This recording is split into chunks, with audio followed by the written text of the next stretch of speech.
Qu'est-ce qui rend, une question scientifique, qu'est-ce qui rend un hadith classifié par les ulama, par les savants de hadith, fabriqué? Bon.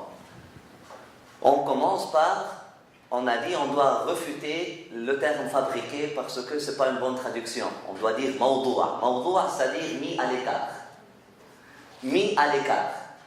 Mis à l'écart, c'est-à-dire sanad ou mawdou'a, c'est-à-dire, c'est pas encore, ça veut dire mis à l'écart, mais ça veut aussi dire que, vous voyez ça?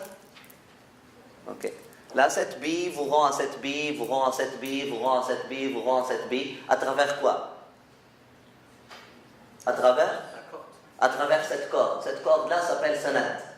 Sanad, une chaîne de transmission. Là, la corde est cassée ici.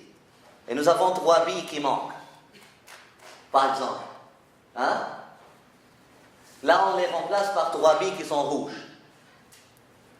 Hein? Là, on dit la chaîne de transmission, elle est coupée, elle est cassée. Donc, hein, à un moment donné, les savants de hadith, ils trouvent des paroles, à 90% des cas, si pas plus, sont des paroles de sagesse universelle. Des paroles qu'on est sûr à 100% que, par exemple, un des compagnons des prophètes l'a dit. Rendu à un des compagnons des prophètes, comme Ali, comme Abdullah ibn Mas'ud, comme Anas ibn Malik, on est sûr et certain qu'ils l'ont dit. Ah, sauf que les gens après, tellement ils ont aimé cette parole-là, tellement ils ont trouvé la beauté dans cette parole-là, ils ont wahimu, ils ont imaginé que ça doit être le prophète qui l'a dit, et puis par erreur, ils ont commencé à dire le prophète a dit, le prophète a dit, le prophète a dit.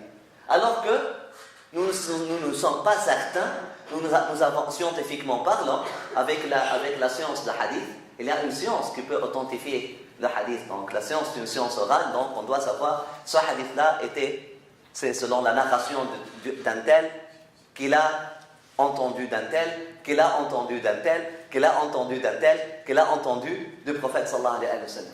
Là, souvent, nous avons des choses, comme le hadith que Sami l'a mentionné tout à l'heure, Man arafa nafsa faqad arafa rabbah. Qui se connaît soi-même connaîtra son Seigneur. C'est un hadith aussi. Selon les savants de hadith, ils le classifient ou bien mawdou'a, hein, mis à l'écart, ou bien faible. Alors, est-ce qu'il y a quelqu'un dans cet univers, musulman ou pas musulman, qui peut dire quelque chose à l'encontre de cette parole-là? Celui qui se connaît soi-même connaîtra son Dieu. Tu peux connaître rien sans te connaître toi-même. Hein?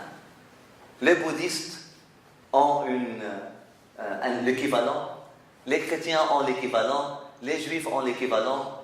C'est œcuménique, c'est plus que œcuménique, c'est universel. C'est universel. Alors que nous n'avons pas une chaîne certaine et sûre pour dire que, oui, selon la narration ou l'autorité de tel compagnon, selon l'autorité d'un tel compagnon, le prophète sallallahu alayhi wa sallam a sûrement dit ça. Hein? On ne peut pas le dire. Parce que on n'est pas certain. Là, ça peut devenir daïf, ça peut même devenir, on est presque certain que ce n'est même pas une parole prophétique, donc c'est mis à l'écart, donc c'est une parole.